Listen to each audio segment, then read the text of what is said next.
All right, well, I hope that worked for y'all because I did start recording and broadcasting. So we got the Phenom with the da-da-da-da and Booker making some kind of noise.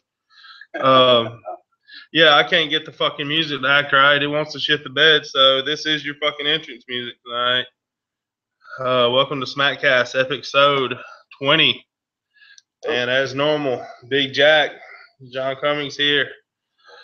Buddy to the right, Matt, Phenom. What's going on, brother? And join us, our other feller,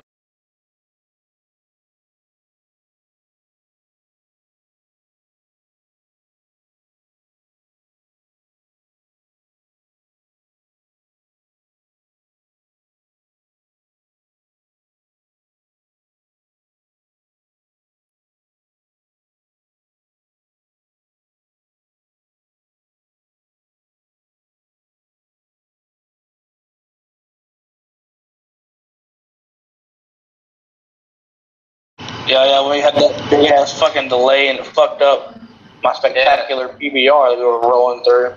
We just said funny. Time to shut her down. But I heard Jack right there. Yeah, he's back. I know. Oh, y'all couldn't hear me? No, you cut out completely. Okay, I know what the fuck the deal is then.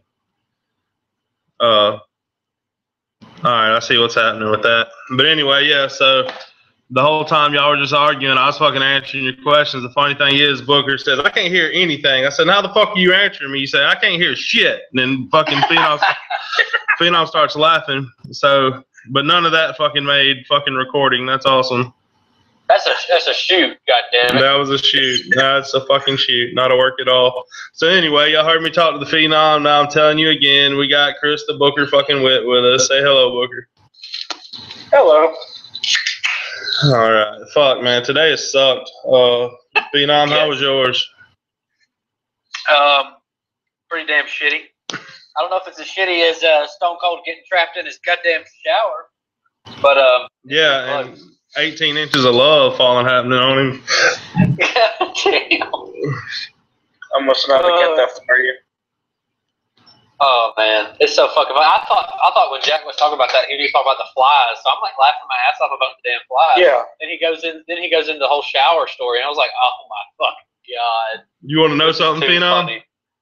I sent that message before he got to the shower. I was talking about the flies. Okay, that's what I thought. I mean, because I was laughing my ass off then, and then I started laughing harder about the shower. Yeah, I think I got home right before he where he got into that story. He started talking about how that he didn't have nothing to scrub. He just bought some sponges. The last thing I heard. Yeah. Oh man, he goes to the for real big grocery store by his house and buys a shit ton of shit. Yeah, fucking Stone Cold's podcast. I mean, I got him in my head like who does what, on these podcasts I listen to, and just to give my main ones: Taz, Stone Cold, Jericho, Jim Ross, and Chael Sonnen. Okay. And each one of them have a favorite to me. Jim Ross is probably the most educational. Yeah. All right.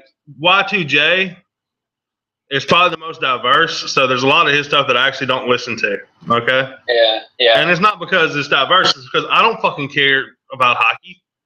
No, I don't. And I don't care about no ghost hunters or music. Yeah, we start talking about music, I just tune it out, man, or fast forward. Yeah. Taz is probably the best bridge in podcasting between old school and new school. He's probably the most down the middle, straight away cat. He's the missing link between Jim Ross and the Young Bucks.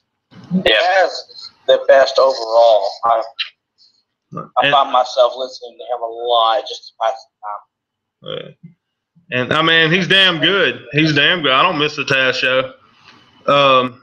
But the best person doing the interview, the best interview process that I want to hear every question he asks anybody is Chael Sonnen. I mean, that dude really brings it. I got to listen to him. Yeah, it's definitely worth it. Definitely worth it. He opens completely up about his steroid use and steroids in MMA. He has no ties to the UFC anymore. and he is very open and very blunt about a lot of stuff that you're just not going to hear anywhere else concerning MMA. He interviews MMA guys, judges. He interviewed Paul Heyman a couple weeks ago, and that was fucking awesome. Yeah, I gotta listen to that. Yeah, I mean, it's good. Sonnen's good. But yeah, I mean, but today still sucked. We're slow at fucking work right now. Traffic's a bitch. I'm in a bad fucking mood, and I'm taking it out on this dog and everything else. Yeah. Booker, how was your day? This is our busy time at work, so I'm fucking going 90 to nothing all fucking day. So I'm just fucking drenched in sweat. I swear I can waterboard terrors with the sweat drenched from my nuts after every day of work. So. Which is worse than waterboarding them with gasoline, by the way. Yeah. But you know, Phenom, I was telling you, me and you kind of been hunting up side gigs that we could find. I told you I found one. Right. I asked the guy the hours. I'm jealous of a motherfucker too. Oh no, pull it back, cuz. Pull it back. I asked the guy the hours. I had to turn him down, man. Oh. I said, dude, I can't work them out. I mean, it was Saturday and Sunday, 9 to 5. Yeah. Which at first I'm like, not bad. Then I realized I have no time to cut grass, no time to fucking take care of my shit at home. It's 7 days a week working, no time for nothing else. It's not early enough for me to get off and do shit, and it's too early for me to get up in the morning and do shit. Yeah. I mean, I'll probably. Huh? Go ahead and finish, Jack. I'll come in afterwards. Yeah, I mean, I probably could get up early and do this shit and be done and go, but I was like, nah. I just told the guy, I got to take it down. But hey, then my boss walks in and is like, I need you to work Saturday. I'm like, fucking score. Yeah. I hear you on that, man.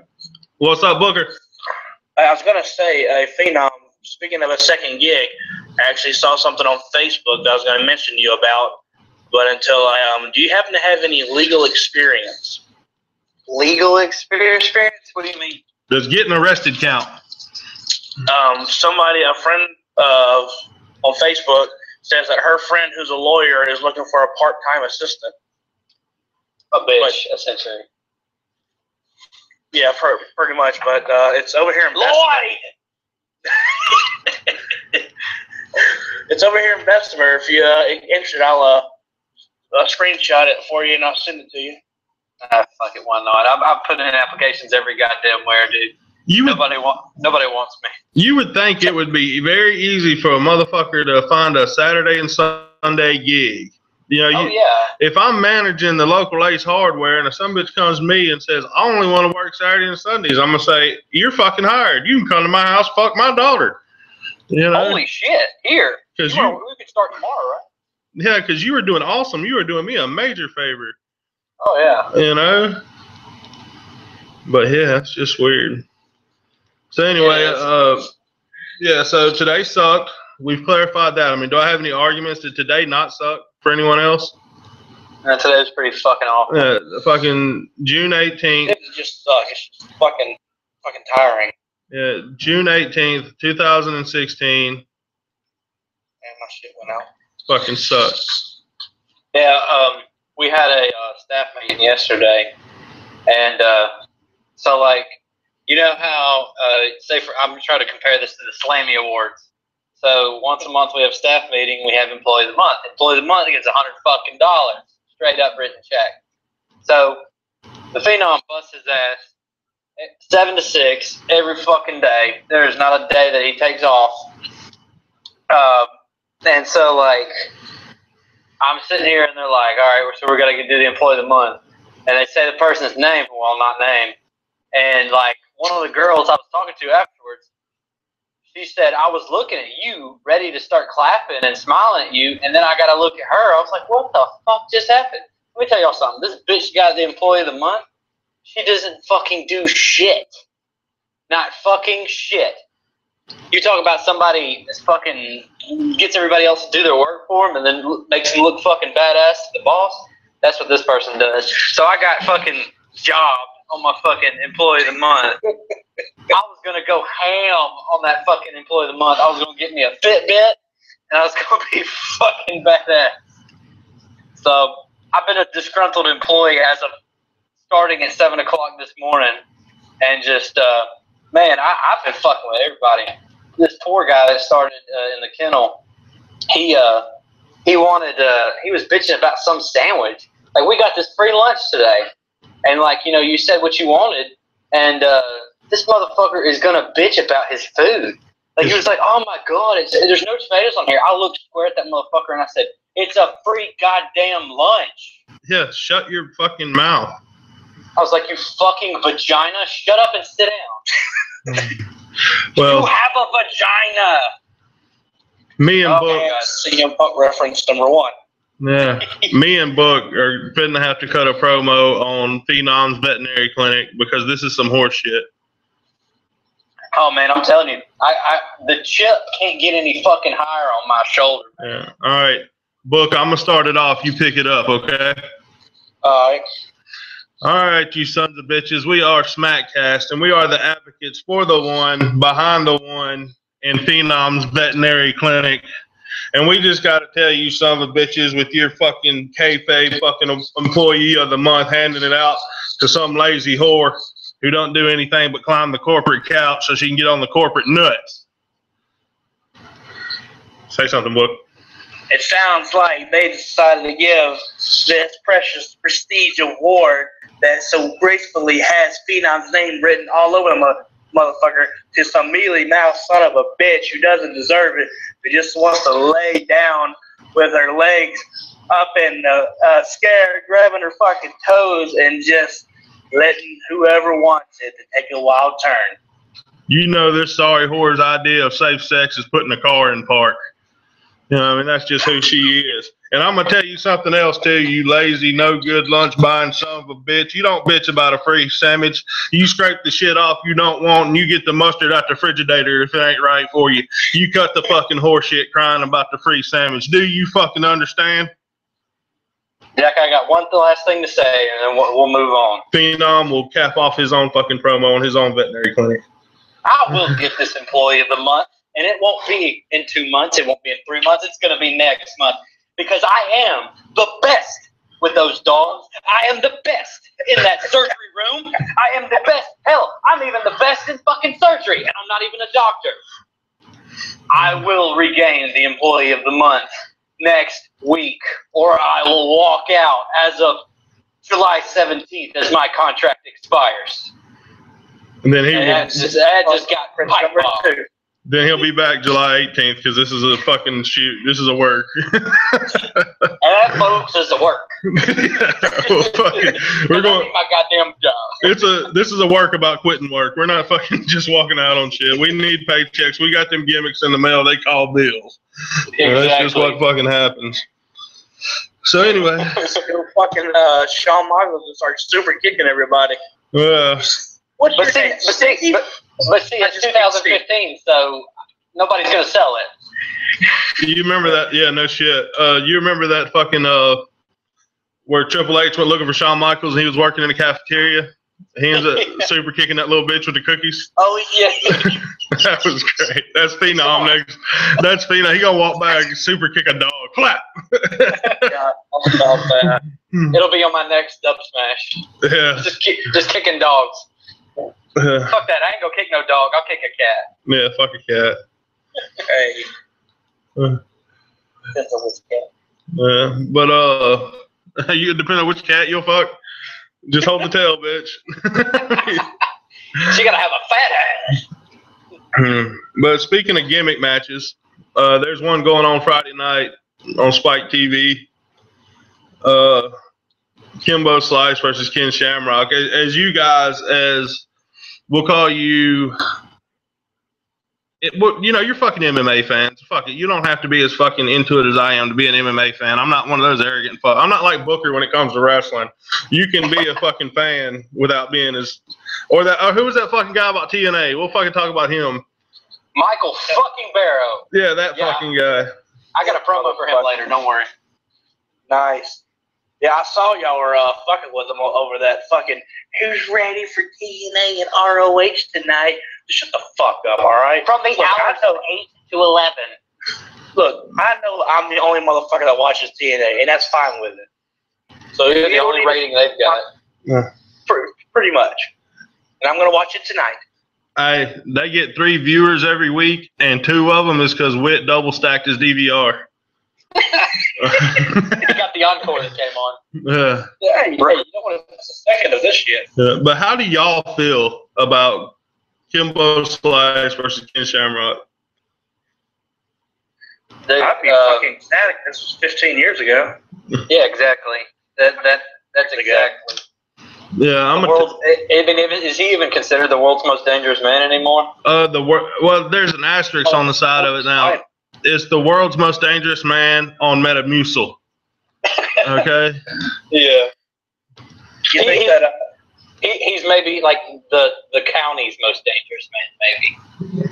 You see, part of Ken Shamrock's new camp that he gets ready for the fight, he has to go to the doctor to get them to change up his meds just to shake things up with him. Dude, I don't know, man. And just by hearing Kimbo and hearing him, man, he sounds like he just wants to just knock him the fuck out. Like, That's all he can. When I think it was JR was interviewing him, and he said, what's going to happen, blah, blah. He's like, I'm going to knock him out. Like, he didn't even hesitate. He was like, I'm going to knock him out. And it's going to be quick. I'm like, oh, shit. Not if he takes you down. It's going to have to be. I mean, that's the only thing he can do. Jack, I'm pretty sure you watched it. But, Fina, I don't know about you, but when Dana finally gave Kimbo Slice a chance on the Ultimate Fighter, now he did have to fight Roy Big Country Nelson in the first round, but it was like a fucking pro fighter fighting a fucking elementary school kid. Kimbo has no knowledge what the fuck to do. That's why he's a street fighter. That's all he's got. And so if Shamrock takes him down, that's it. Game over. Well, you know, I did remember that, and it was very painful to watch because I was hoping he would succeed, and it was fucking bad. Not me. I liked Big Country Nelson because I remember watching him in what was called the IFC, I think, and it was like they had like teams fighting, and it was I only saw like 3 or 4 episodes. I was actually in Iraq when I saw it, so I just happened to stumble upon it just to pass some time. And I just remember seeing Roy Big Country Nelson, who was their heavyweight champion at that time too. Well, to give Kimbo some credit, you know, he got pushed out in the spotlight way too quick because of what, you know, underground fame he had, and you know, I don't hate him for that. Elite XC shouldn't have pushed him up as quick as they did. And then when it come time to come to the UFC, Dana White told him that he would have to go through the Ultimate Fighter, and he done it. He fucking showed up and went through the Ultimate Fighter. I can't be mad at him for that. You know, that actually showed some heart. Then he gave him, after the Ultimate Fighter, they gave him a fight with Houston Alexander that he won, and then he lost to Matt Mitrione. And since then, he's been beat the shit out of him. Yeah, since then he's been boxing full time. Yeah. Kevin Ferguson, as a person, from what I hear, is actually a pretty good dude. I remember during the fight, he poked Mitrione in the eye and stepped back and threw his hands up and said he was sorry. You know, I mean, he was there to be a pro. Yeah. But this is about the paycheck, man. This fucking match has WCW written all over it, and that means walkers, canes, and wheelchairs. The loser will be the first one to lose his bowels. I mean, this is fucking ridiculous, man. All right, if you want to give a fight away like this, I appreciate it. I appreciate the nostalgic fight. I appreciate digging up something that went fucking terrible in Elite XC and shut the fucking business down and then putting the fight on. But you do not fucking put it on the main event. You know, when you have fucking Chandler on the same card, who's one of your fucking top dogs, you know. Now, do y'all know what happened with the Elite XC Shamrock versus Slice? No clue. I don't remember. All right, here's the deal. Shamrock signed an agreement, said he would be the highest paid fighter on the card, okay? And according to Elite XC, he was. Elite XC was writing Shamrock a bigger check than they wrote anybody else that night, all right? Slice had a deal with NBC Sports. They got him a second check that had him making more money than Shamrock base pay. Shamrock gets into it with the heads of Elite XC, then goes to his hotel room that night and rolls to, just to kind of burn some frustration, just to kind of get one last sweat going before the fight, and cuts his fucking eye open. And then he can't fight. So it's been a big question mark whether he done that on purpose or not. I never heard that. And that's where the bad blood comes from. I mean, dude, there's so much surrounding this. Seth Petrozelli got the nod to fight Kimbo because he was the biggest guy on the card other than Kimbo. Petrozelli's never fought at heavyweight besides then. So they made it like they made it some kind of sanctioned fight, a couple hours ahead of time, and he was in. The rumor is even that Frank Shamrock offered to throw the fight, to take it and throw it. It's a fucking joke. Bobby Lashley's on the card also, who is actually not a joke when it comes to MMA. Yeah, no kidding. I think he's like 9-2. He's fighting a guy that's 12-2. He has his downfalls, but he's a big beast of a son of a bitch. And to be honest with you, Lashley versus Slice would intrigue me more than Shamrock. But I can see that. But we'll see where it goes. But yeah, that's the MMA segment for the time, just because there was something so ridiculous worth mentioning. I don't know that I will go out of my way to watch it tomorrow night. I'll probably have to be reminded that it's on, to be honest with you. I mean, is it on? Is it free on TV? Free on Spike. I'm about to set my DVR right now. Yeah. I'll watch it. The booker will have it. And yeah, I mean, hey, they get rolled out in them wheelchairs, and then they get to fight with walkers in the ring. I guess that'll be interesting. Bobby, I watched Bobby Lashley's last fight in Bellator after a TNA show, and I like watching him. And he's a beast, man. He's big and he's strong, and he's not a bad wrestler. So, what was he? NCAA champ once upon a time. I want to say yes, but I'm not positive. Yeah. Are you talking about Lashley? Yeah. Yeah. He was actually 1, 2, 3. He was the third. He was the ECW champion when McMahon shaved what's his name's head? Donald Trump. Yeah, in Lashley versus Umaga. But I'm talking about wrestling, college wrestling. Yeah, he's talking about NCAA world. Oh, I think you said ECW. My bad. Yeah. But no, I mean, I like Lashley in the ring. I don't know what it is about TNA. I can't fucking get my mind wrapped around it. Global Force Wrestling. TNA for a while now. I haven't seen him in like a few months. Seems like. Last time I watched TNA, it was him versus Angle was the story. So, hey, me too. Yeah, that was when Angle beat him with the extreme humping of his knee as he leg grapevined it to win the title. And then there was something about his shoulder was up, but the ref didn't catch it the night before or some shit.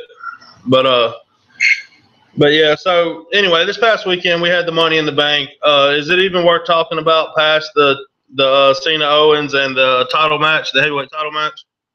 Shit. Not really. Other than that fucking hellacious powerbomb that who was it that gave Kofi that big ass powerbomb off Roman the ladder? That was Roman. That shit looked painful as fuck. And then he did it. Then he powerbombed somebody on top of fucking Kofi. Neville. Just fucking Kofi. Neville. There you go. That's all I remember about the Money in the Bank, honestly. If WWE is gonna swerve us, let's fucking swerve in a direction that we want to see. But it's like Jim Ross said, Lesnar's got to turn face now. Yep. If Sheamus is going to be the Money in the Bank, then he's got to have a face champion. Yep. But yeah, I mean the Owens versus Cena match. I mean, dude, it qualifies with any of them as far as top matches go. Oh yeah. I mean, and I'm talking New Japan, Lucha, ROH, NXT. I mean, this was a good match. It was just fucking good. It was better than the Owens It was better than the Owens Joe match from NXT, which it should have been. A weekly show versus a special. Right. Yeah. I didn't expect that match to be good. I thought they were going to show some stuff, and then there was going to be a DQ at the end. There wasn't going to be, and that's exactly what happened because there's just a regular NXT. You save that for your big shows and your big takeover, whatever you call them, events. Yeah, and it was. All right. Well, are y'all sitting down for this?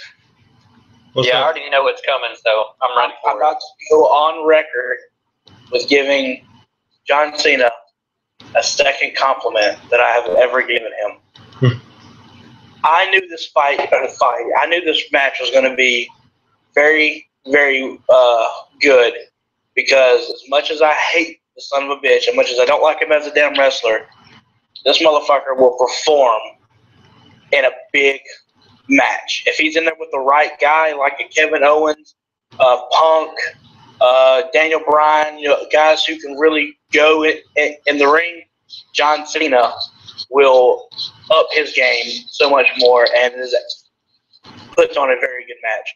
Now I got to take a shower. No, yeah, you feel dirty, don't you? A little used.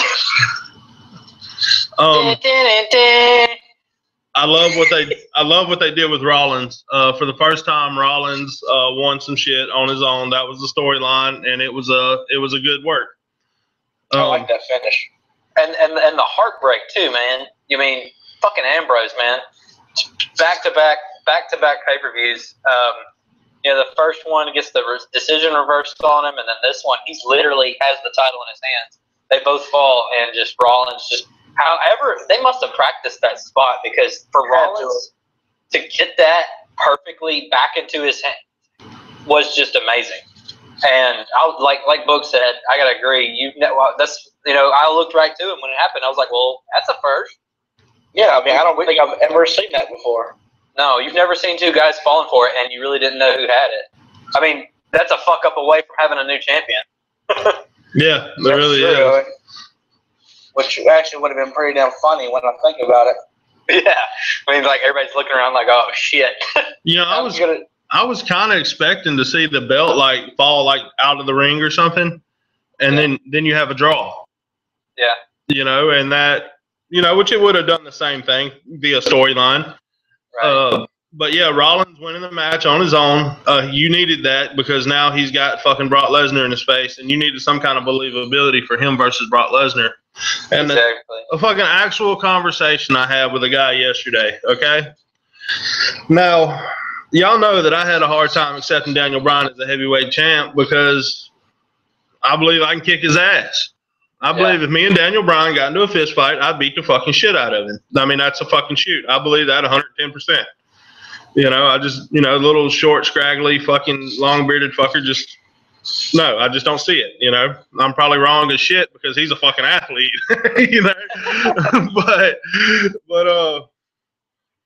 but seeing that, but Rollins, so this is the conversation I have with the guy. He's like, little bitty Seth Rollins versus Brock Lesnar. How does Rollins win that? I said, well, he probably won't. I said, but that pencil can pin anybody. I was like, dude, it's wrestling. It's fucking wrestling. Daniel Bryan beat Big Show for 3 months in a row. Yeah. How the fuck? It's still real to me. Yeah. I like how badass they made Rollins look finally. They just kind of made it so much sweeter when Lesnar came out, and literally it's like it just went all the way down. It was just like, holy fuck. I liked what I think just being a little bit picky here, but I wish I mean I know that they made Rollins look like like a little bitch when he heard Lesnar's music, as anyone should. But I was kind of hoping that Seth would just be kind of just high off his win, and he won it by himself, and he was just going to be full of it and get right in his fucking face. I would have fucking marked if that would have happened, because then Lesnar probably would have beat the shit out of him. But I like the way that they did it though, and I think Seth's going to win. This is really early predictions, and I honestly didn't think Lesnar was going to be on the Battleground pay-per-view, but I did hear this. Last year, Battleground was the worst. Actually, for the past 2 years, Battleground has been the worst pay-per-view for WWE. Ticket sales, watching it, everything. So I can see that. I see now why Brock Lesnar is on it, because that motherfucker is going to be it's going from the worst last year to probably one of the best, because you're going to have Lesnar and Rollins, you're going to have Reigns and Bray Wyatt, and then Orton and Sheamus, I think. That was another one. So, I mean, you already got 3 good matches, and you got tons of time to build them. I'm going to say one more thing about the ladder match, Orton, Rollins and Ambrose, and then let Booker get his 2 cents in on it. Ambrose did such a good job selling that knee all match. Oh, yeah. I think some people are a little over picky about, well, when he hits the ropes, he's running too hard, or something. No. But then at the end of the match, Seth throws a ladder down on top of him, stacks chairs on top of him, goes for the belt, and then Ambrose runs up the ladder. I was like, dude, you just undone everything you did. Let that be it. I mean, I did like the ending the way it was, but if you're going to end like that, then, hit him with the pedigree in the ring. Don't stack a pile of shit on top of him and then let him get out from under it. Yeah. Just to increase the drama. But the match was good. I mean, that's a minor complaint. Booker, what was your 2 cents on the ladder, the heavyweight match? Mine was I came out as figured out goddamn, it went along pretty much how I expected to. I knew it was going to be a damn good match with 2 damn good workers in the ring, and it's just they got this the chemistry that. Just because being on the road together, they just have that instant chemistry that's gonna, whatever that they do together, it's gonna be damn entertaining, and that's gonna be worth watching and not fast forwarding through for sure. But like I've already said, that finish was fantastic. Because that, as Phenom said, that could have easily been a huge botch, and then who knows what the fuck we're gonna have Vince McMahon to run out there and tear up both his quads again, like the fucking Royal Rumble. But shit, I mean, that's fucking damn entertaining. It was good. Awesome. Jumping to NXT, I think there was 4 matches on the card. I watched it today during my lunch break. Actually, we had Kaz and Enzo and I always forget her name. Carmella versus Blake Murphy and Alexa Bliss. Dude, Enzo is so good, and Kaz is so not. Damn. He carries it. Kaz comes in, hits a big move, and then the finish is not even Kaz being a powerhouse. It's him throwing Enzo off into a body splash. Enzo just is the workhorse in that tag team division of the NXT right now. The match went well though, of course Enzo and them finally got over the hump, got the win over them, but it was a 6-way intergender match, so not a title match, of course, but that should set up for a title match. Yep. And then Charlotte Flair figure-eighted someone. When the girl come out, I was like, okay, squash match. Yeah, she was one of the new NXT people, whatever they were. So maybe she'll be something in 2 or 3 months, but right now she's getting her ass kicked. But I'm gonna tell you though, man, the whole pulling the curtain thing has a totally new definition now, because it's like they're gonna put a good match at the beginning and give you time to die down and let the main event take its toll. That's great. Because they put apart, of course they had the Balor documentary you just have to watch. It was cool seeing how he's looked at in Ireland, and I didn't know that he played such a role in Becky Lynch's career. Yeah, they shut that shit off too, right when they got my full fucking erect attention too. As soon as they start mentioning New Japan, it's like next week, see what happens. Fuck! I went to the Bullet Club. And then we got to the Samoa Joe versus Kevin Owens, and I'm gonna tell you, man, I wish Kevin Owens wasn't spread so thin right now with John Cena and Finn Balor getting the title shot and feuding with Samoa Joe. It almost makes you think that. I can almost see it playing out in my head now. Joe doing something to get Balor the championship. one more match with Owens and Joe, and then Owens is probably to the main roster. Joe may follow him up directly, may not. I'm interested to see how long they keep Samoa Joe at NXT, and then Balor's going to carry that NXT banner for probably, I would say, through the rest of the year, you know? Yeah, I would say so. Yeah. I mean, because I don't really see anybody that's worthy, honestly. Did any of us, and you said it before we started recording, but I was on the same page with you. You know, when I'm watching the match, I'm watching it and I'm enjoying the match, but I'm saying, here comes the DQ, you know? And it ended up being a double disqualification. Did either of us see it going any other way? Did anybody actually look for a clean win there? I didn't. Like I said, they're going to save their good stuff for the whatever next takeover or anything, if they even are.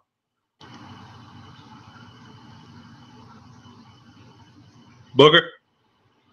I have not watched it yet. I'm going to watch it once we're done with this podcast. After I turned NXT on last night, I realized that I was 3 weeks behind. So I watched 2, and then I was going to save the newest one to watch tonight so I can really pay attention, because I'm damn sure interested in seeing Joe versus Owens. Because if I'm not mistaken, going back to the ROH, I am pretty sure that they never met in ROH, that Joe was long gone to TNA before Mr. Wrestling Kevin Steen made his ROH debut. That would be a correct assumption. Well, we won't spoil we gave you the ending, obviously, but we didn't tell you how. But I mean, that's how I figured it was going to end. Yeah. There's no way that they're going to put either one of them over right now. Well, I was going to say this. It was a very old school, very grinding match, and I'll just leave it at that. I enjoyed it for that, because you don't see a lot of that anymore. But yeah, we'll jump on over. Book, you seen the latest ROH, I'm sure, huh? I have not. Goddamn. Last night, normally when I can sit down and watch all the wrestling, Elisa went to a birthday party for a friend of ours, so I was stuck here with the baby, and he was not allowing me to watch any wrestling, so I had to play daddy, or I say that I had to be all in his girl last night, trying to put his ass to sleep, which he did not want to do. Oh, and I was watching Florida baseball. Was my number one. So yeah. All right. Well, yeah. Let's see. I don't really have a lot. I watched it, but I don't really have a lot to speak on it. ROH puts out some good stuff, for what they do, but the first 2 episodes on Destination America have not showcased it.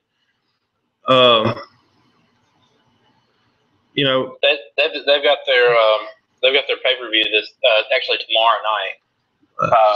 Is really they're just trying to get people. I think mainly. I know they advertised it a ton during the night. I'm excited for it. I'm ordering it. I know. I don't order ROH pay-per-views that often, but when I do, they're damn good. And this card, and this main event is worth your money. That's for sure. Yeah, dude, they actually did a good job taking it home too, with Jay Lethal and Briscoe in the contract signing. Yeah.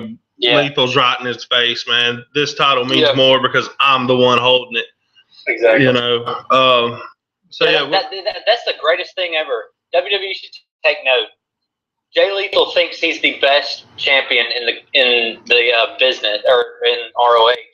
And he's not the world champion, but he sells you on the fact that championship means more. And every time he says that, I'm just like, that's fucking brilliant.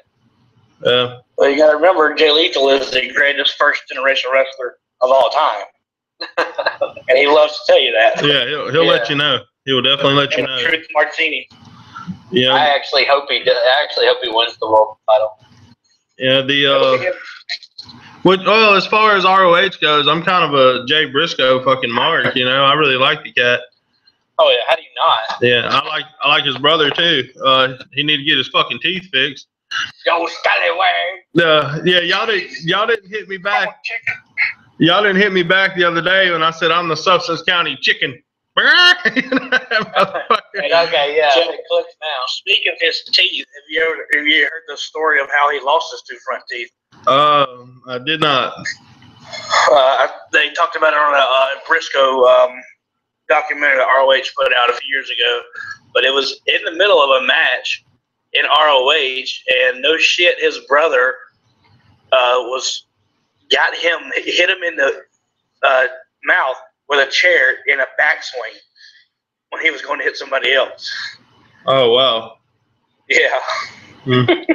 Well, jumping off ROH, Lucha had 1 match this week. Holy shit. And it is all they fucking needed. Yes.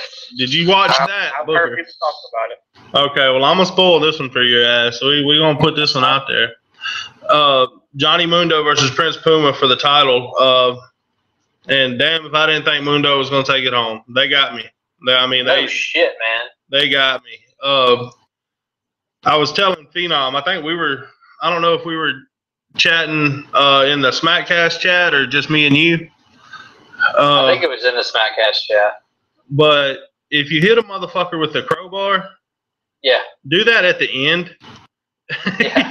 Don't do that. It's a fucking crowbar. It's a fucking I mean, next they're gonna have to start shooting blanks. They're gonna have to bring a fucking real gun out and shoot blanks to hurt a motherfucker. That's. I actually wouldn't be surprised.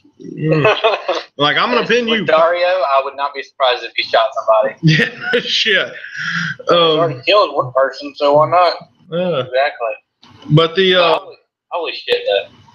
But he hits him he's down 1-0. He hits him with a fucking crowbar, and he so it's Iron Man. Yeah. Yes. All night long. It was the only match on the card.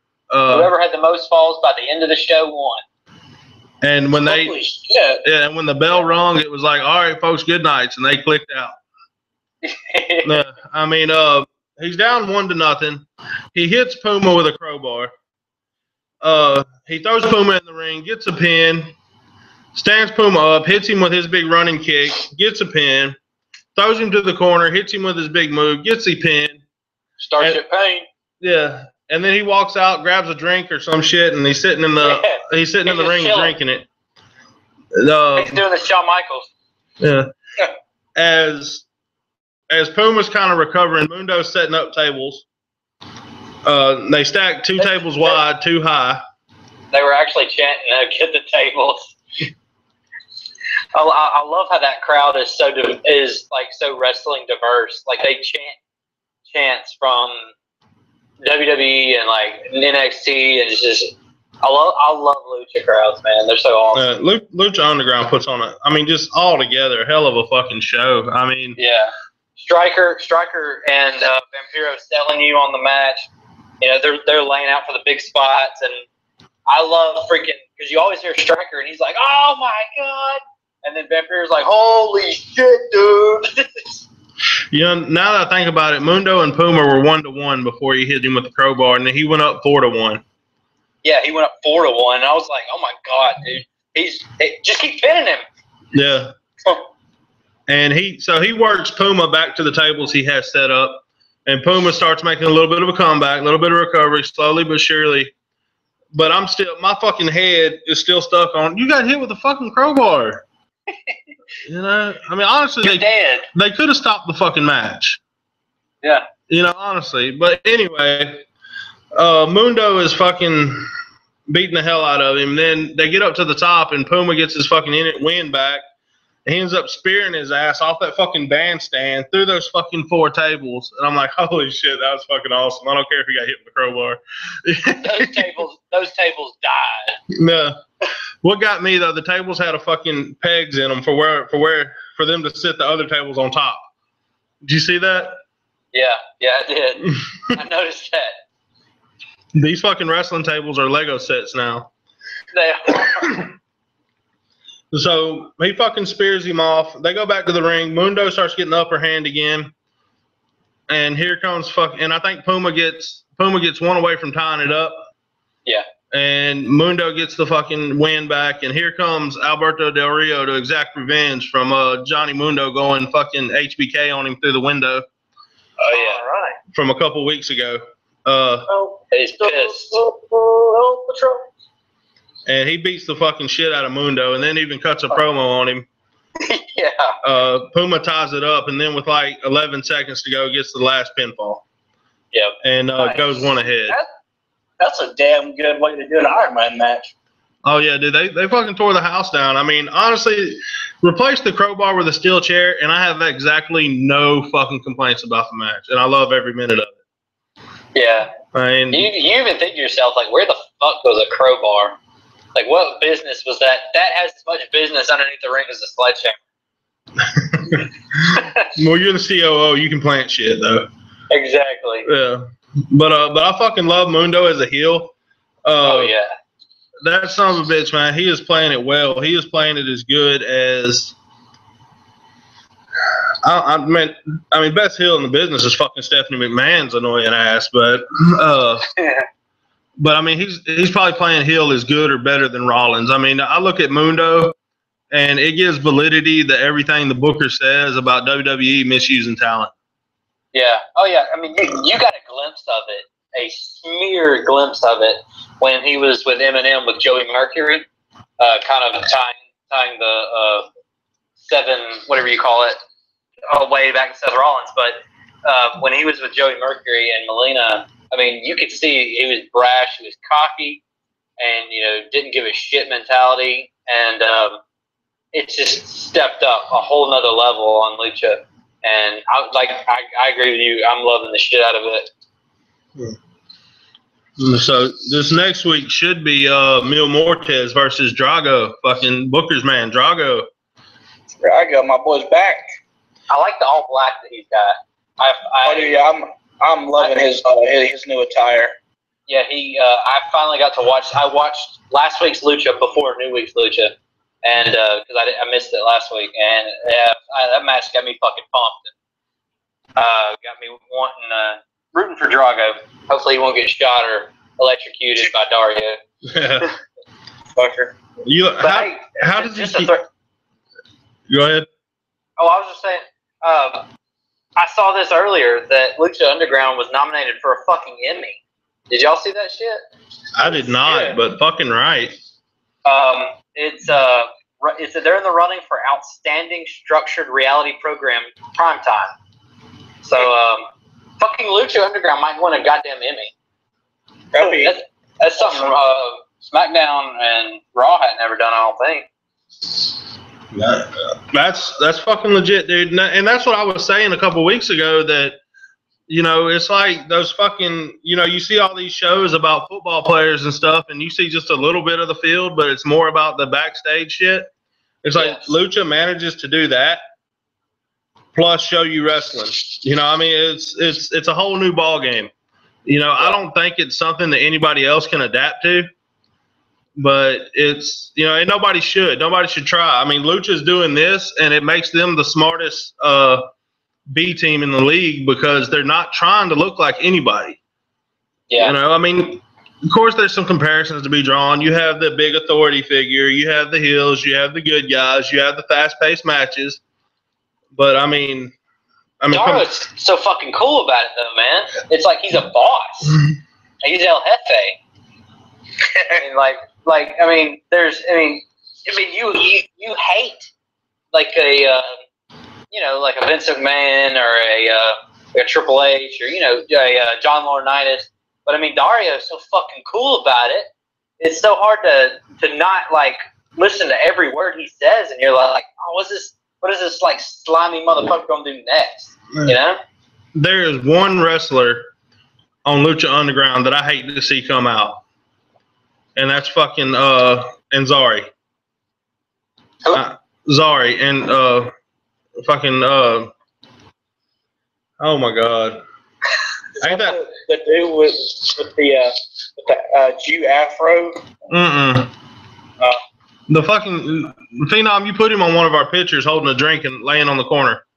Oh, Daivari, fucking Daivari, yeah. Man, Daivari, he must be getting a favor from somebody because where the fuck has he been? He disappeared from Great Khali from WWE, and we ain't seen him in fucking 10 years. Yeah, he's not been working out, that's for sure. No, he's been drinking that whiskey. Is what he's been doing. He's been lifting weights, but he ain't been doing cardio. He's like fat muscular. Yeah. I don't even know who you'd compare him to because he got more belly than a little bit. But he's the only to me the only sore spot on Lucha Underground. If there's one person I cut from the roster, it's him. Yeah, I enjoyed him when he was in the crowd, and I was like, holy shit, it's Daivari. I surely as shit thought he was going to come and manage somebody and like be like a Conan type. But then when I saw him in the ring, I was like, like really? Yeah, I mean, I'm not. Yeah, he's a much better manager role player than a in-ring worker. I do love the character of Big Rick though, about how this motherfucker will go heel or face depending on how much you gonna pay him. His shit is up for sale, and he makes no bones about it. Yeah, I mean, dude, I've not met anybody that's watched Lucha Underground and didn't like it. Oh yeah. Stone Cold's the only person I've heard talk negative about it. Of course, you know, Jim Ross, like me, I'm not a big fan of the intergender stuff. You know, man on woman wrestling, stuff like that. But hey, it is what it is. I'm not going to harp on that. Yeah, sexy. Yeah. They make that shit, like, I don't really care for it either because they usually make it look bad, but Lucha, they make it fucking believable, man. Yeah, they do. I like it. It's different. They do make you think Sexy Star's going to win. Oh, yeah, Sexy Star. I mean, like, she is, like, so over in Mexico. It's insane. But yeah, I mean, that pretty much covers up the weekend wrestling this week. But we had a couple open discussion topics that we wanted to go from here. Did we have another segment planned other than the open discussion? I didn't think so, unless you know, we had time to kill, and we wanted to finish from last week when, you know, we had to cut the PPR short because of technical malfunction. So that's the only thing, really. We don't have anything planned. Yeah, I want to do a top 10 in a couple of weeks before the pay-per-view. And me and Booker were talking about it on Sunday about how he's listening to all the Taz now. So I think we're going to do a top 10 greatest active wrestlers right now. Yeah. Not retired, you know, not CM Punk. He's in fucking MMA, so you can't say him. But greatest going right now, top 10. And we'll do it in like 2 weeks. And Michael Barrow thinks Sting fits the fucking bill. Holy fucking shit, are you kidding me? That was funny. Dude, when he said that, I literally about fell off my goddamn bike. Yeah, I wish I would have been a part of that thread while it was still going. Holy shit. He was like, well, who do you think? And I was like, well, let's see. If I'm going on who's going to fucking get pay-per-view buys and tickets and T-shirts, everything, it's like right now it's going to be Brock Lesnar, dude. And that's just being, you know, just straight up. But, you know, right behind him, you got to put AJ Styles. I named like 17 people. I can't remember. But fucking Lesnar right now, man, he's hot as shit. Yeah, I'm as big a Sting mark as God ever made, okay? Oh, yeah. But when you say Sting is the best wrestler today, come on, man. One match in 3 years does not qualify. And that match was fucking awful. if you're putting that match in anything, that match was only nostalgia. You're only going to go back and watch that match because of the nostalgia factor of it. Mm-hmm. Which I still wish X-Pac would have switched sides and that would have been great. Sting win. I mean, and to watch Triple H's badass entrance. So. Oh yeah, that was sweet. Yeah, he's gonna do that every WrestleMania until like 37 or something. It's great. Well, that ain't far away. He'll go further than that. And I actually hope that they book him against Rock or hell, somebody, I don't know, that can actually go, because Triple H could still go. Yeah. He proved that at WrestleMania Triple X versus Daniel Bryan, which that match was way better than the fucking world title match at the end. So I hope they book him again, or he books himself against somebody that's awesome and can go with him, because the motherfucker could still go. I saw a headline either today or yesterday that he's talking to Motorhead about writing him a new theme song. He needs to talk to John Cena about getting a new song, not his ass. The King of Kings never gets old. No. But fucking, his time was fucking 10 years ago, man. You've been 15-time champion since then. It still says his time is now. Yeah, no, it's actually Kevin Owens' time. But, you know. Hey, Cena, in my Montreal voice, I'm better than you. I love his mic work. The champ is here. He said that shit during the match the other night. He never really gets excited. He just says what he's got to say. He gets to the point. He has some great one-liners every now and then, and it's fucking fantastic. And how badass was it when he fucking powerbombed Machine Gun Kelly? God. I was like, yes. And he came out there, and like Machine Gun was like, yo, what up, dog? And he was like looking at him. He's like, no, that's not what's about to happen. I'm about to fucking powerbomb you off the stage, Bubba Dudley style. Yeah, you got I saw a headline about an hour before we started doing this. It's from Pave News, and it says that Kevin Owens apologized for not powerbombing Machine Gun Kelly sooner. Oh my god! Yeah, Kevin Owens, like, you read the wrong script if you thought I was coming out here to be your friend. Yeah. I love how WWE made him apologize too. One of the split down the middle controversial topics that I'm not even gonna call it controversial, but just people just have different opinions on it. Bray Wyatt. Yeah. What is y'all's feelings currently on Bray Wyatt? Oh shit. 100%. Yeah, let's go to Booker first. Say that again, Book.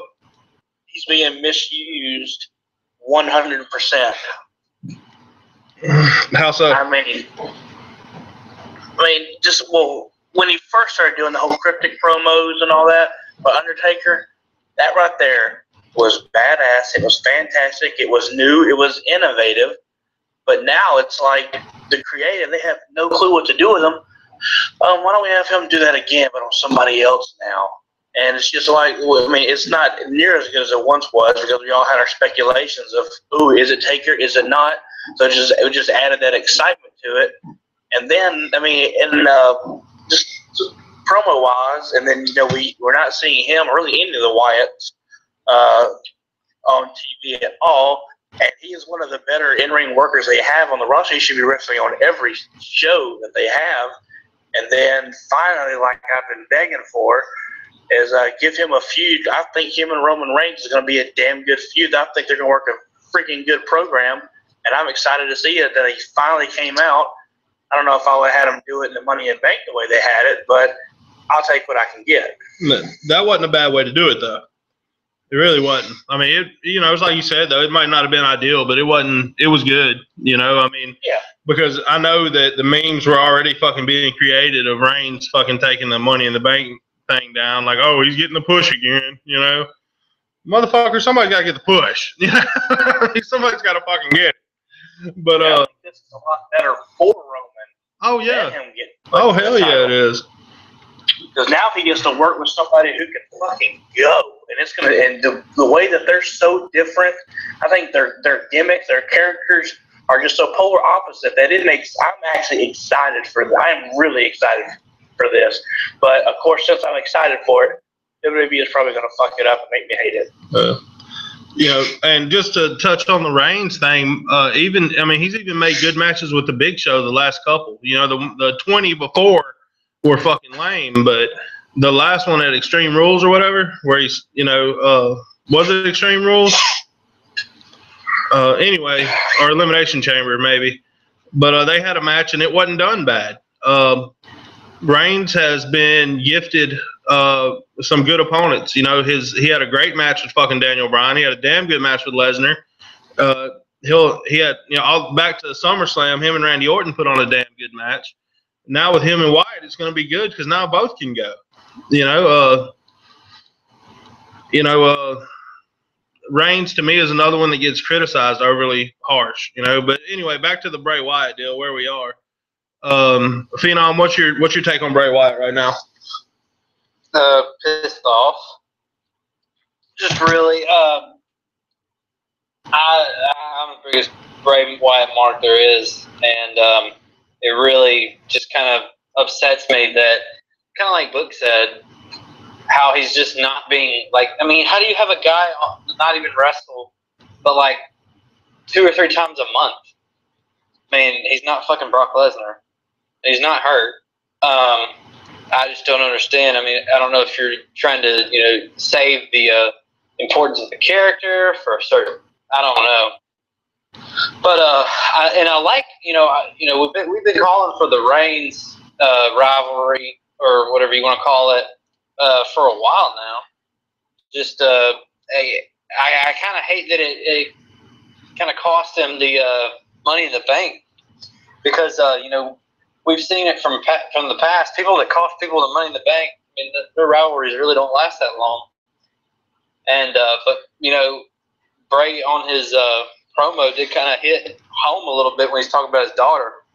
I thought that shit was kind of dark and not TV PG. So I'm interested to see where it goes, and I think these two. I mean, but at the same time, it's like, who's gonna win out of this damn rivalry?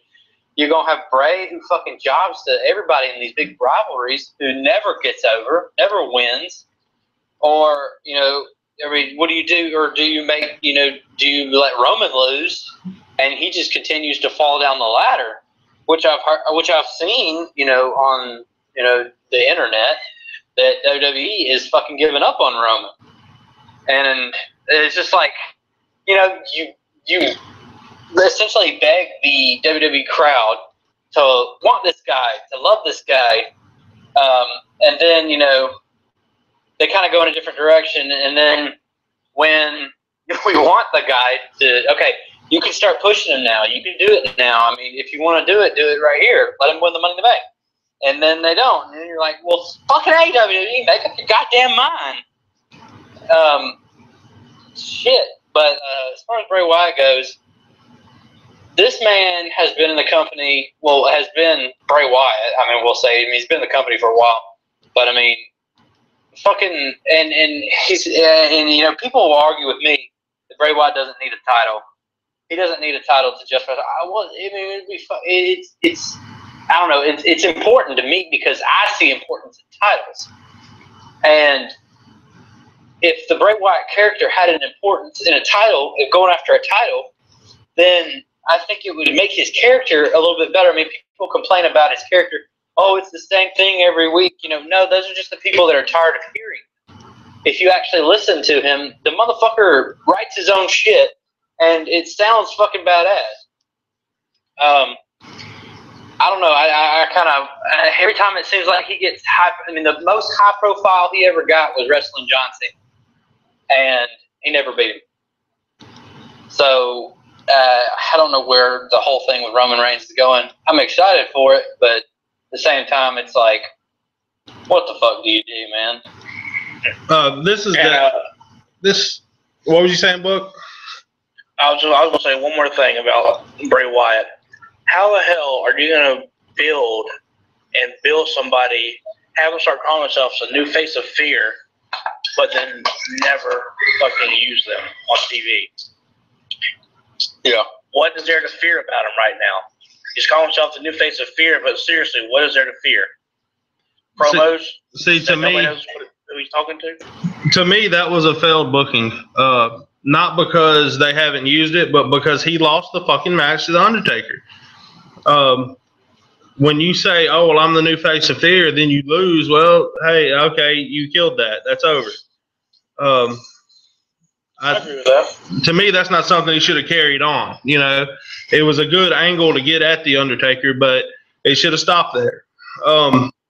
My take on Bray Wyatt, okay? I'm in between you guys and the ones that say he's just tired, all right? I'm at the point that I do enjoy him still, but that's the fail part of being a gimmick in today's wrestling. When guys like Rollins is carrying around a fucking it's not his actual name, but it's a Seth Rollins is a very believable fucking name. You know, not that Bray Wyatt isn't, but Bray Wyatt as the heels have eyes kind of guy. You know it's a gimmick. You know it's a character being played. You know. Yeah. And his ring stuff, his little signatures, the crab walk or whatever, where he's on his hand, where he bridges up on his hands and feet. I mean, all that stuff is awesome, and the spooktacularness that he does is cool. But I really want to see him do some other shit. He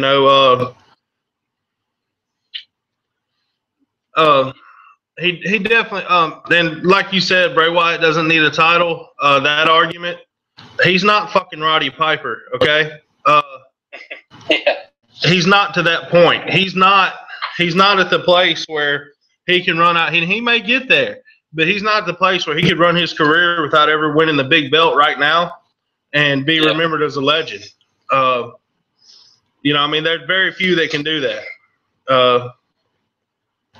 Ricky Steamboat was NWA heavyweight champion once. Most people don't remember that. He was never WWF, WCW heavyweight champion, but he doesn't have the Piper-esque, stage name, Yeah.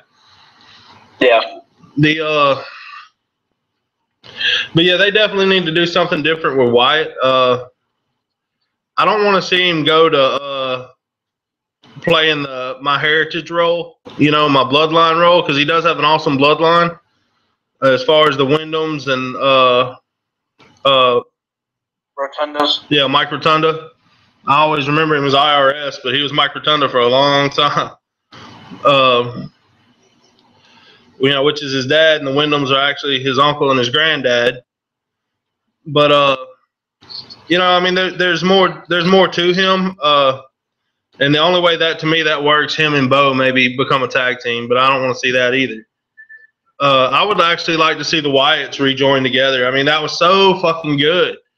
To stop it was just ridiculous.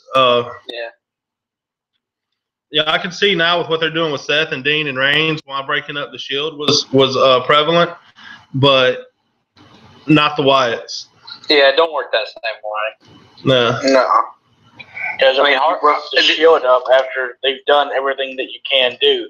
There was nothing left for the Shield. They've beaten everybody, so it was time for them to go their separate ways. But yeah, I mean, like we've discussed before. I mean, the one guy that it hurt probably the most, or that it helped, was Harper. Harper's the only guy that kind of ran with it and was a fucking IC champion for a while. And had great runs with all those guys with the Ziggler. I mean, Harper and Ziggler had one of the, you could possibly argue top 10 ladder matches ever. At fucking either Night of Champions, I don't know. It was one of them pay-per-views. It was tables, ladders, and chairs and stairs. TLC, yes, right. Opening match. I mean, they fucking tore the house down and follow that shit. But now that they've gotten those two back together, I like where they're going with them, and it's kind of like Harper's leading Rowan a little bit, and he's like the smarter one of the characters. So I'd be curious to see if they do reunite them. I think it would make it a little bit better. And then how cool would there's so many possibilities you could do with that. I mean, how cool would it be if the fucking Wyatt family went after Lesnar, or screwed Lesnar next? And, if you're going to book Bray as a heel, then you put him back with the Wyatts, then he has his Arn Anderson to run in the ring and win all his fucking matches. I mean, it works that way. Oh yeah, exactly. I mean, Brock. I mean, you can have him fighting Brock, and you got Rowan on this side, Harper on this side. I mean, Heyman ain't gonna do nothing. Heyman. Hey, can you imagine fucking Heyman and Bray Wyatt going at each other? I mean, that'd be good. Mike feud right there. Going back and forth.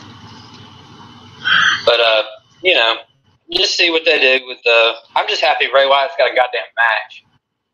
Yeah. Something is going to bring him in because they're not going to fucking pause on Roman Reigns. And the thing about Reigns, about letting him fall down the ladder, they're just building that fucking sympathy. So when they do push him again, it doesn't flip. Yeah. That's the dark match main event is really funny. Booker for SmackDown for us is I think it's like Bray Wyatt and I can't remember who else it is versus I think it's Bray Wyatt and Seth Rollins versus like Ambrose and I think Orton or somebody. It's weird, man. But I'm like, oh, fucking Bray Wyatt, yay. He probably won't be on TV. No, I don't know where. I haven't seen that yet, but I'm damn sure we'll be into that. Booker, we need to tell Jack our plan, what we're doing. Oh, do we want to spoil that now? Yeah, Jack, we're gonna get some free T-shirts from WWE. Booker is wearing his Ring of Honor wrestling shirt that says "This is wrestling," and I'm gonna wear my Bullet Club shirt, which I actually have seen a few Bullet Club shirts like in the crowd on Raw over time. But so we're figuring like we're so dead center to the camera. I mean, they're not. Are they gonna like allow these two fucking idiots to wear a Ring of Honor and a New Japan shirt? So we've heard, all the stories of making guys change into clothes. So we're gonna pull the. I paid for this goddamn ticket. If you're gonna make me change, I get to pick out a shirt. So we've already like got our shirt picked out. Like, who we're gonna pick? I'm like, all right, I want that Fight Owens fight in a large. Thank you. Yeah, I've already decided if they don't let us decide on our own shirt, they try to give us like a bullshit Cena shirt. I'm gonna tell them I'm not gonna wear that, but I'll take the shirt off and right in the middle of your TV screen, that's gonna be my white fat ass right there. I'll jiggle it all night. Oh, and you'll see that event security fucking dragging your ass off like Ambrose. I'm gonna go out kicking and screaming. Start screaming. Who was it? When Nash got arrested on a night race, I started screaming like Anaconda or no Annika. Some shit like Annika. That's it, Annika. Whatever the hell that meant, but I loved it. Lord, you scream that all the time when they're in jail and shit. But oh man, I don't know. I'll make it work for a while to be on TV.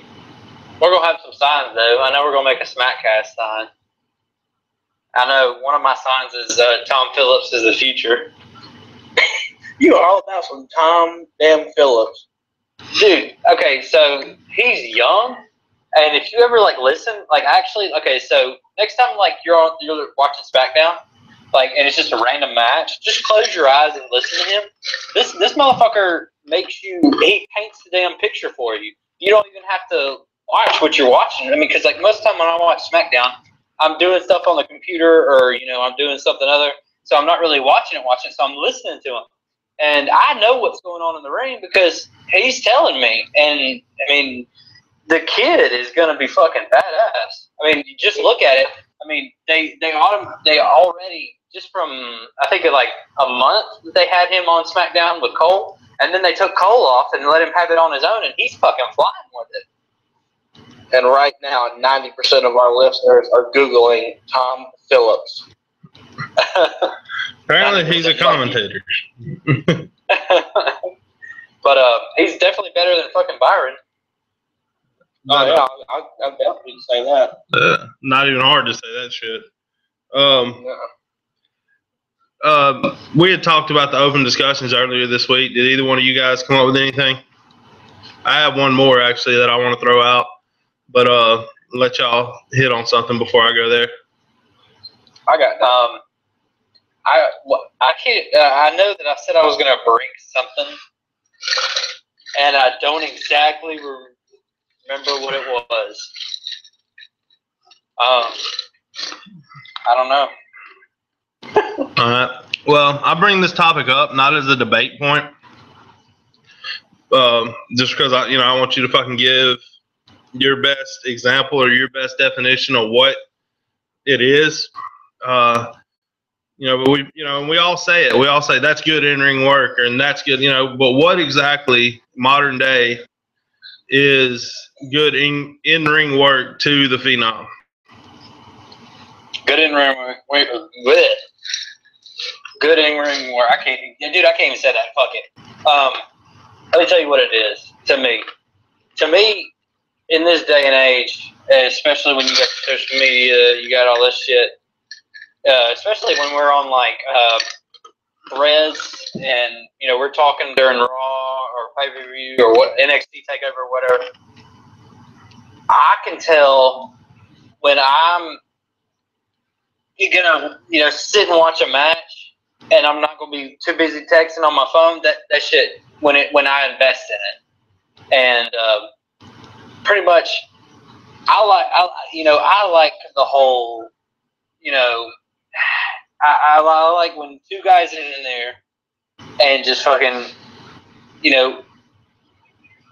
it's hard to describe because I like seeing the old school, like on Sunday where he was working on Ambrose's leg. I love that, and I loved him selling the injury. I was like, oh fuck yeah, we're actually selling an injury finally. They haven't done this shit in forever. And then and then I like the fast pace. Like your ROH matches, that are just like, and holy shit, this happens, and holy shit, this happens. I just got to be in the mood for it. But basically anything that can keep my attention, I'm going to consider good in-ring work. Mm-hmm. All right, Booker. What is the Booker's definition of good in-ring work? Well, seeing as how that me and you talking about this earlier, or was it yesterday actually? I actually had some time to think about it, and 2 words is what really it boiled down for me for good in-ring work. Number 1, entertaining, because that's what this whole thing is. It's about entertainment. And number 2, and right up there with it, believability. If you don't believe what you're doing in the ring, if you're not selling that kick, if you're not to give that kick as best as your ability, and your opponent's not selling it, trying to tell me that that kick to the stomach really hurt, then there's no point. But if you're into it and you're like, I'm about to give this motherfucker the biggest forearm smash I can take, and the opponent's like, come on, I'm about to sell this submission, like it's about to knock me out. And when those 2 guys are doing that and they're selling and they're on point with it, that's it. That's what it boils down to me. It's got to be entertaining, number 1, and it's got to be believable. Well, what's entertaining? I got your believable definition. You broke that down good. What is Booker's entertaining? What's entertaining to the Booker? Is it just the believability part? I mean, what else is there? No, well, kind of like what Phenom touched on. It really depends on.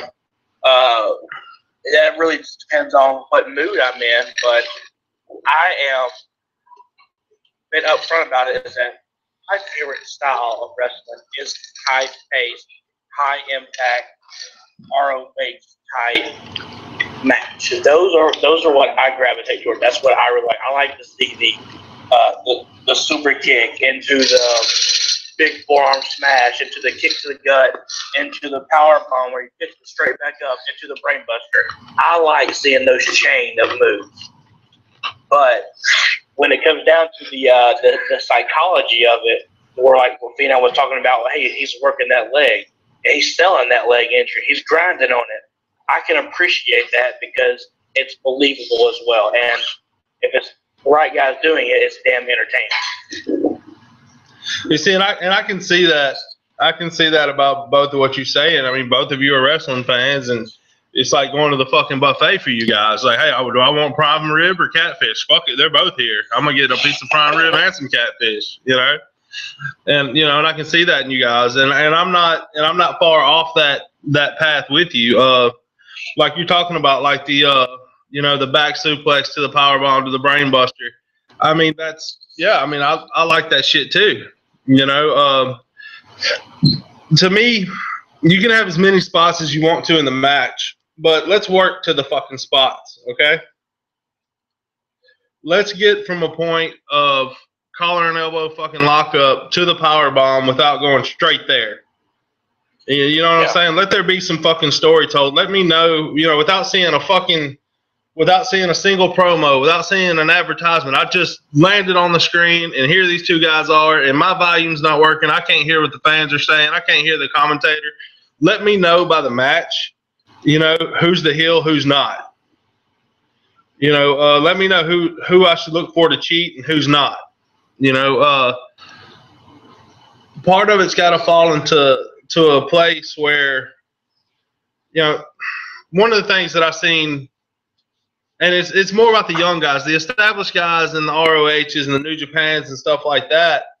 They don't so much do it, but you'll see a guy no sell a super kick, and then take a power slam, then get up, and the finish of that spot will be a clothesline.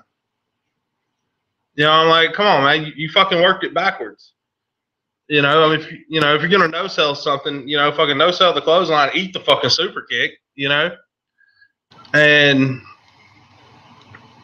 not every fucking move you get hit with has to make you do a fucking backflip.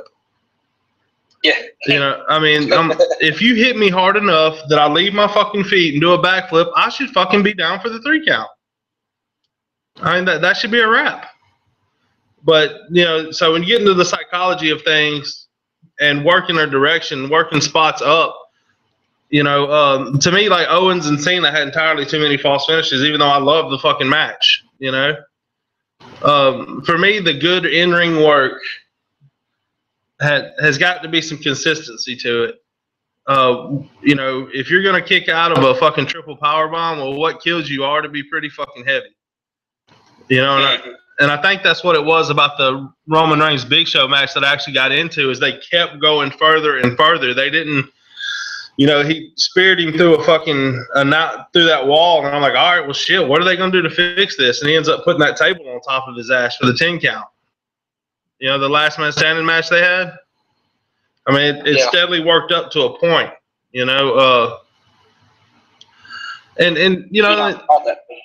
Yeah, just to make a little more sense than what a lot of wrestling has given us. Just like I was talking about earlier, fucking stuck on that goddamn crowbar. If you want Puma to win, have Mundo swing the crowbar and miss, and then Puma use it. Yeah. It gets the same effect, gets the same pop, it'll get the same reaction. It'll tell a little better story. But that to me is basically just allow the psychology and the spots. Fucking get that mesh. Get that fucking, get that middle ground where you're doing all of it.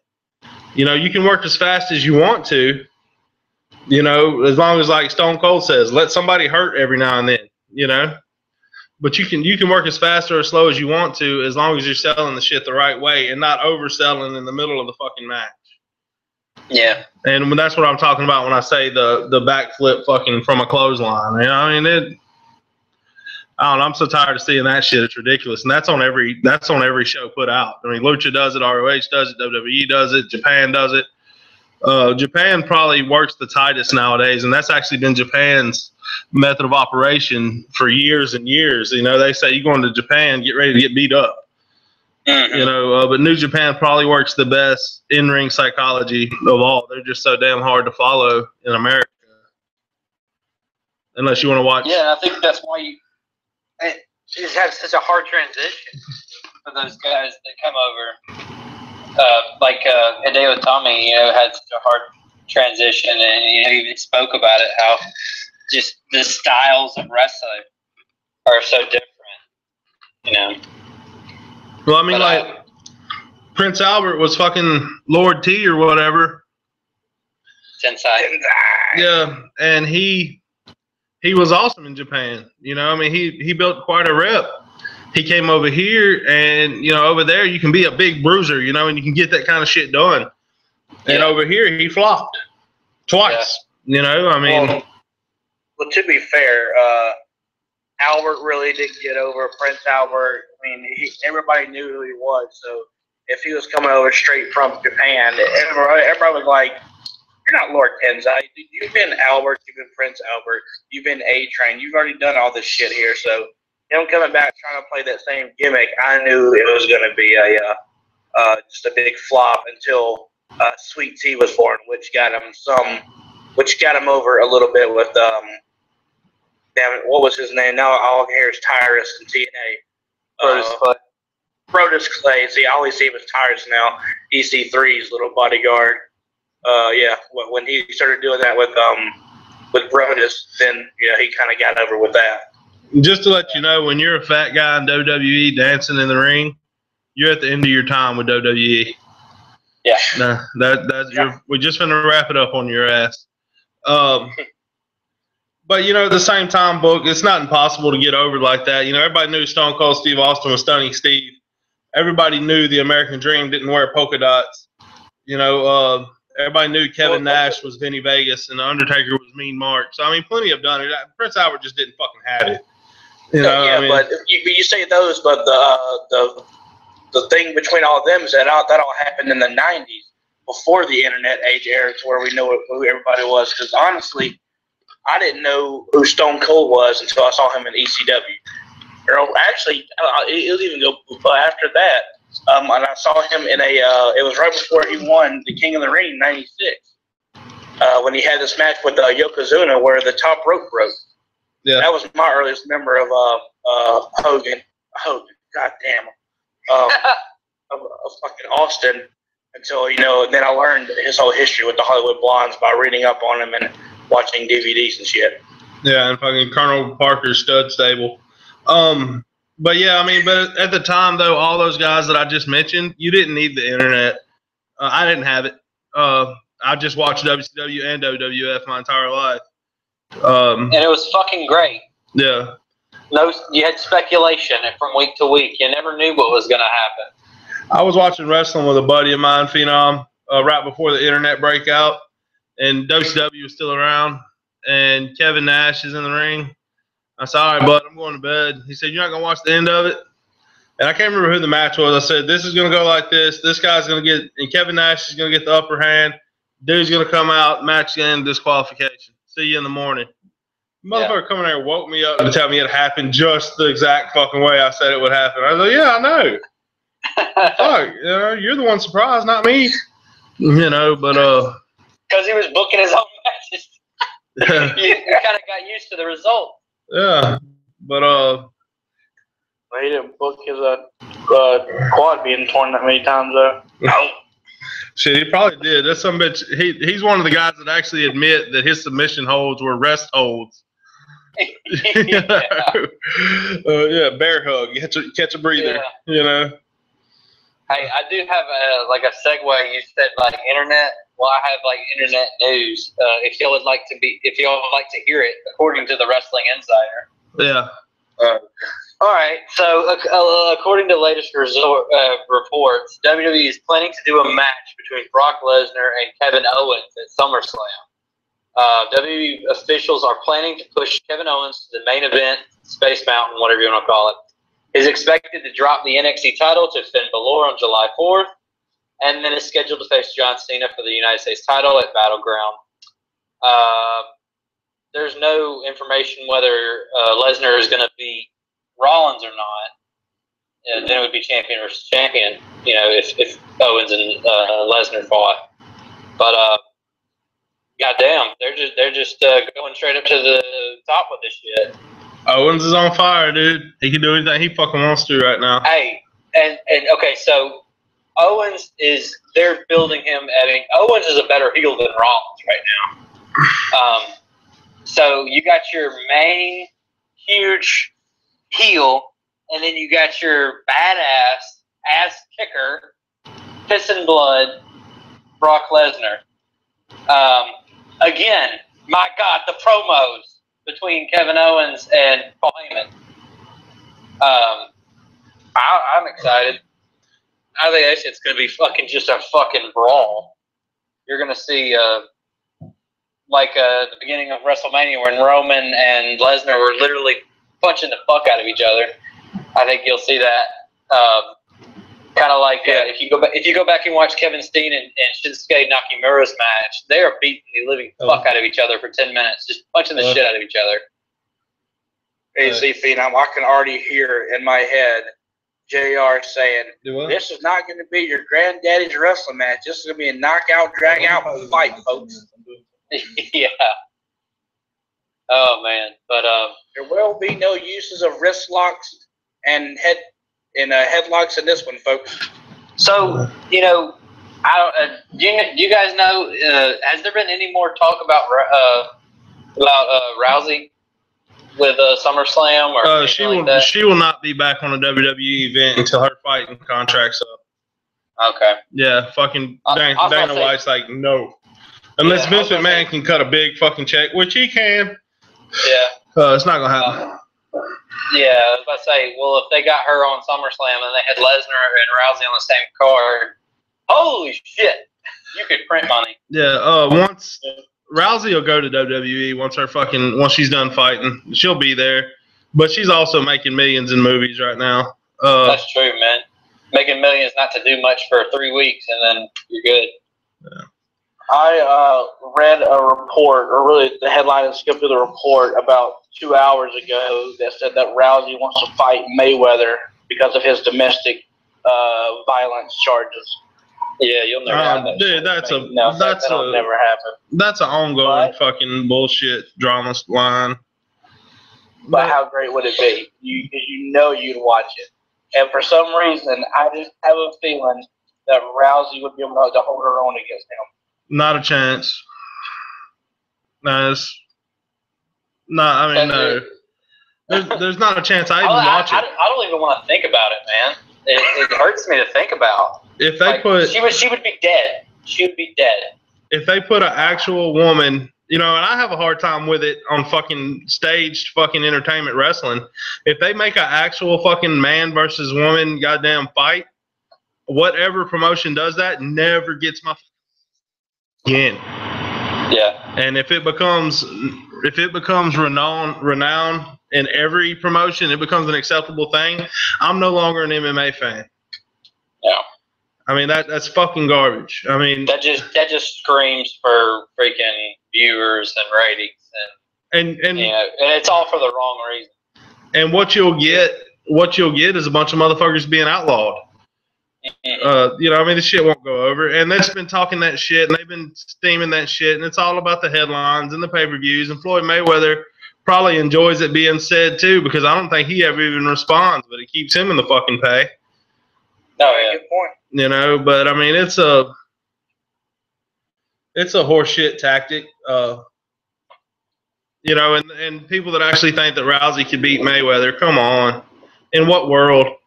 The guy, if they're relatively the same weight, she's not strong enough to fucking submit him. It's just, he's a trained fighter too. Yeah. But anyway, I mean, yeah, that's my whole thought on that. But we're hitting our hour and a half mark here. Is there anything else we want to touch on? Not really. All right. Well, Book, you want to throw out one of your PBRs, close us out? Oh, shit. If you want to waste 10 minutes while I boot the computer. No. Yeah. I'll see if I got one down here under the coffee table, which I do not, because I think I threw that one away. Hey, side note, while you're looking for that, anybody that's listening to this that has not seen Jurassic World yet, do yourself a fucking favor and go see that shit, because it's probably the best movie I've seen in 10 years. I got to go see that. And that's a shoot, folks. Over Guardians? Fucking over Guardians, over Avengers, over Fast 7, over Lord of the Rings, over fucking Hunger Games, over everything. It's the highest grossing movie ever on an opening weekend. Motherfucker, I had to stand in line for 45 minutes just to get in the damn theater and get a good seat. And this was on the second night it was open. I saw that shit with a fever and chills. Yeah, I was sick as a dog. Yeah, it's time for me to go to the movie theaters. It sounds awesome. It's so fucking badass. And Chris Pratt, this motherfucker is the next superstar. I'm looking for a Chris Pratt and The Rock to be in a movie soon, because two of them are the hottest dudes going right now. You're saying he's over, huh? He's fucking over, dude.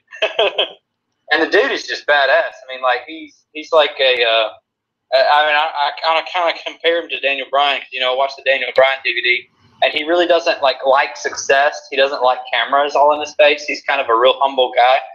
And conveniently enough, they're both from Washington areas, and they're both Seahawks fans. Yeah, he's just a really cool dude. And I'm glad that he's like achieved success, and he's going to be in a lot more movies. And they've actually already announced that there's going to be a sequel to it. So I'm even more pumped with that. Good deal.